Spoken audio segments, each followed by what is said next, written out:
Gawin ko buong gabi. Matutulog na lang ako. Baka niloloko lang ako ng caller na yun. Nay! Nay! Gising, Nay! Ano nangyari, anak? Binabangungot ka, Nay. Buti gising ka pa. At nagising mo ako. Sino ba talaga yung caller na yun? Sino ka ba talaga, ha? Bakit alam mo lahat ng mga masasamang mangyayari? Gusto mo ba talaga ako makilala, Scarlett? Oo, dahil hindi ako matatahimik. Magkita tayo malapit sa puno ng mangga. Hello? May tao ba dyan? Hi, Scarlett. Ikaw ba yung caller? Gusto mo ba talagang makita kung sino ako? Oo. Ako ikaw, Scarlett.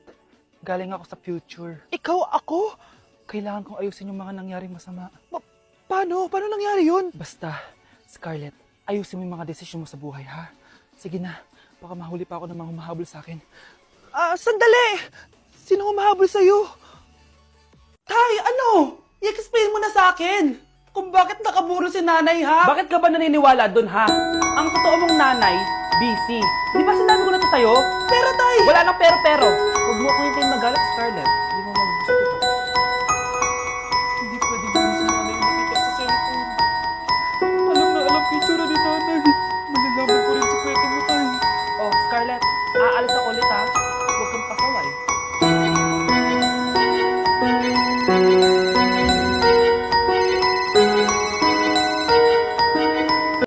Nasa yung cellphone ko? Hello po. Pwede na po maklaim yung 10 million peso na galing sa insurance ng namatay niyo pong asawa. Insurance? Pasaway ka talaga? Pinatay mo ba si nanay, ha? Para makuha yung insurance niya? Hindi mo naiintindihan, anak. Napakahayop mo! Tatawag ako ng pulis! Itigil mo yan, anak! Nay, buhay ka? Oo, anak. Nagtago ako. Pag nagsumbong ka sa pulis, masisira lahat ng plano namin ng tatay mo. Hindi ko maintindihan. Ano nangyayari? Pinatay ko ang kakambal ng nanay mo. Para maniwala sila na siya talaga ang namatay. At makuha natin ng mga pera sa insurance. Sawang-sawa na ako sa buhay na to! Marami akong pangarap, anak! Gusto ko na gumanda yung buhay natin! Naririnig niyo ba yung mga sarili niyo, ha? Hindi ba kayo natatakot sa mga pinaggagawa niyo? Kung yayaman tayo sa maling paraan at sa paraan na magtatago ka sa pulis, Nay, itigil niyo na to, please! Please lang! Nay, kamusta na po kayo ni tatay? Eto anak, okay naman. Ikaw, kamusta ka na? Eto Nay, malapit na ako matapos ng college. Sana paglabas niyo ni tatay, marami na akong ipon. Huwag kang mag-alala anak, konti panahon na lang. Magkakasama ulit tayo ng tatay mo. See you, Nay. Miss ko na kayo. See you soon, anak. Nay, bakit po? Mga sinungaling kayo? Paano niyo nagawa sa akin to, ha? Nay, anong sinasabi mo? Hindi namin maintindihan. Ikaw, Scarlett, sabi mo doktor ka, di ba? Bakit katulong ang trabaho mo sa New York, ha? Nay. Ikaw, Brianna, teacher ka, di ba? Bakit nakita ka nilang nasa bar at sumasayaw-sayaw ka pa? Ikaw, Michael, akala ko may engineer na ako. Ngayon pala, nangi-scam ka lang ng tao! Bakit niyo tinago sa akin to, ha? Nay, hindi kasi ako nakapasa bilang nurse sa New York. Sabi nila, mas magaling kasi talaga si Brianna compare sa akin. Kaya rumakit muna ako bilang katulong para makapag-aral ulit. Oo, Nay! Sumasayaw ako sa bar. Pero di ko binibenta ang katawan ko. Kinilangan ko lang yung pera para makagraduate na ako bilang teacher. Ayoko na kasi manghingi sa'yo eh. Ang baba kasi ng sweldo ng engineer, Nay. Kaya humanap ako ng paraan para kumita ng pera. Alam ko mali ang pagiging scammer pero yun ang bumuhay sa akin, Nay. Mga anak! Sana sinabi niyo sa akin. Pamilya tayo dito, diba? Magtutulungan tayo. Bakit tinago niyo sa akin? Natakot kasi kami, Nay, na baka ma-disappoint ka namin. Alam kasi namin yung paghihirap mo. Mapag-aral lang kami. Anak ko kayo. Gagawin ko lahat para sa inyo. Sa tingin niyo ba hindi ko kayo tatanggapin, ha? Kaya itigil niyo na yung mga ginagawa niyo. Lalo ka na, Miguel! Opo, Nay. Sama-sama tayong bumangon. Nay, sorry. Wow, ang sweet naman. Isa ka pa. Gusto mo talaga masira itong pamilya namin, no? Lumayas ka dito, pamilyang peke! Ano? Palibhasa, di ka mahal ng pamilya mo. Mga ate, kuya, proud pa rin kami sa inyo. Mga anak, simula ngayon, sama-sama na tayo, ha? Walang iwanan at walang magtatago. Ha? Promise? Promise, Nay. Hindi na kami magtatago.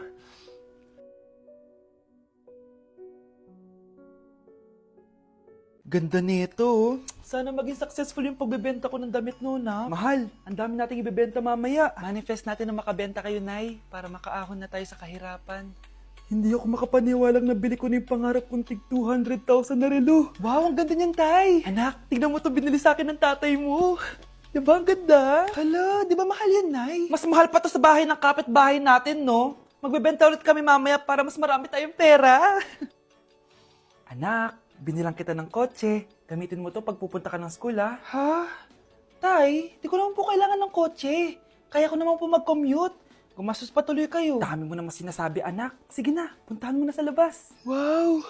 May sarili na akong sasakyan. Wow, ang ganda naman ng bagong kotse mo, Scarlett. Ah, salamat po. Hindi ka ba nagtataka, Scarlett, kung bakit ang bilis niyo yumaman? Galing yun sa pagbebenta ng damit nila nanay. Ang dami na nga nila mamahaling gamit ngayon eh. Sure ka ba? Na damit lang ang tinitinda nila? Nay, bumabagabag talaga sa isip ko kung bakit ang bilis nating yumaman. Ano ba talaga binibenta niyo ni tatay? Ano ka ba, anak? Malaki talaga ang kita sa pagbebenta ng damit. Pero, Nay... Wala nang pero-pero. Hindi ka ba masaya, anak? Na mayaman na tayo? Na nabibili natin lahat ng gusto natin? Sige na, mag-aayos pa ako ng benta ko. Mahal? Nakauwi ka na ba?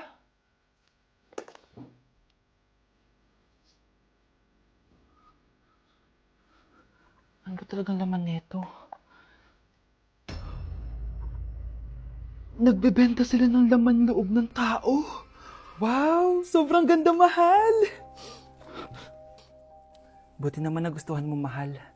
Nga pala, kinuha ko na yung laman loob ng kapitbahay natin. Si Rosa? Malaking pera na naman to. Mahal, hindi dapat malaman ni Scarlett to, ha? Ano yun? Nasaan yung ledger? Nandito lang yung kanina. Ba't mo winala yung ledger, mahal? Nandun lahat ng mga sikreto natin. Sinong tao dyan? Kapag pinirmahan mo to, akin na lahat ng mga kayamanan mo. Oh, pirmahan mo na. Tita, wala naman ako field trip ah. Ah, hindi pa ba sinasabi ng teacher niyo na may field trip kayo? Anak, okay lang. Pipirmahan ko na to para makasali ka sa field trip niyo. Walang iya ka talaga, Rosa. Wala ka talagang titira sa akin, ha? Manda ka talaga sa akin. Mabilis ka talagang utuin, Susan. Salamat, Mare. Ramon, napapirma ko na siya. Atin na ang bahay, pera at mga ari-arian niya. Magaling ka talaga, Rosa. Kaso kailangan na natin kumilos na mabilis. Kasi sabi ng doktor, nagre-recover na yung mata niya. Ano? Kaya bukas na bukas din, papalayasin na natin sila. Total, nakuha na natin ang gusto natin. Nay, bakit mo pinirmahan yun, ha? Maliban natin kung ano nilalaman ng papel na yun. Huwag kang mag-alala, anak. Malapit nang matapos ang maliligayang araw ng tatay mo at ng kabit niya. Tita, bakit may dala kang maleta? Aba, syempre. Lilipat na ako dito sa bago kong bahay. Ano?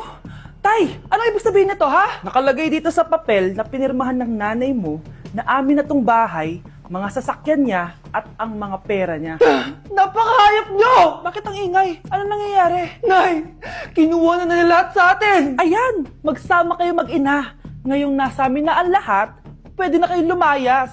Ramon, magse-celebrate tayo, ha? Ang galing nyo din, no? Ha? Nakakakita ka? Bago kayo mag-celebrate, i-check nyo muna kung pirma ko ba talaga yung nakalagay dyan. Hindi pwede to! Tay! Attorney! Kita mo naman kung ano ginawa na tong dalawang to, di ba? At nandito na rin ang ebidensya na magpapatunay na naghaharutan sila sa loob ng bahay ko. Anong gagawin niyo sa amin, ha? Mahal, huwag mo naman gawin sa amin to, please, oh. Magbabago ako, please. Oh, eh! Sorry kung natatapakan kayo pagka-love team nyo, ha? Arestuhin nyo na yung mga yan. Mag-celebrate kayo sa kulungan. Kayong dalawa, sumama na kayo sa akin sa presinto.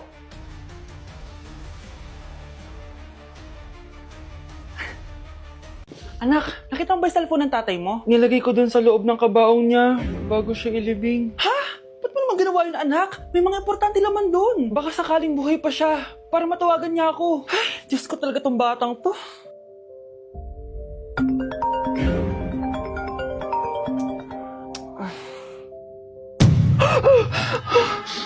Matawag si tatay. Nay, kailangan natin pumunta sa sementeryo. Tumawag sa akin si tatay. Anak, pwede ba? Wala akong oras makipagbiruan sa'yo. Marami pa ako tatapusin trabaho. Pero nay, Pag di ka pa tumigil, kukunin ko yung cellphone mo. tay, sumagot ka. Alam kong buhay ka. Sa lahat ng pwede kong makita, ikaw pa talaga. Jessica, tinatawagan ko lang tatay ko. Nababaliw ko na talaga, no? Patay na tatay mo, di ba? Baliw. Hindi, buhay siya. Ito tandaan mo. Kapag hindi ka pa tumigil sa kabaliwan mo, susunod ka na sa tatay mo. Sinabihan akong baliw ni Jessica tapos sinaktan niya ako. Totoo naman, di ba? Nabuhay ka. Anak, nabalitaan mo na ba? Ha? Ang alin, Nay? Patay na si Jessica. Natagpuan siyang walang buhay dyan sa may ilog. Ano? Ay, Diyos ko, kawawang bata. Tay, sumagot ka na please. Ikaw! Ikaw ang pumatay sa anak ko! Ano? Eh, siya nga to ng away sa akin eh. Ikaw ang huli niyang kasama. Tandaan mo to. Isusunod kita sa tatay mo. Tay, hindi ko na alam gagawin ko. Sinisisi ako ng nanay ni Jessica sa pagkamatay ng anak niya. Natatakot ako. Anak, yung nanay ni Jessica. Oh, Bakit, Nay? pinatay daw. Binitin sa may puno. Ano? Nakakatakot na dito sa barangay natin, anak. Sinong pumapatay sa kanila? Nay, may tao. Sino po sila? Magandang araw po. Ako po si Detective Jason. Ako ang may hawak sa investigation case sa pagkamatay ni Cheska at ng kanyang nanay. Bakit kayo nandito? Dahil dito,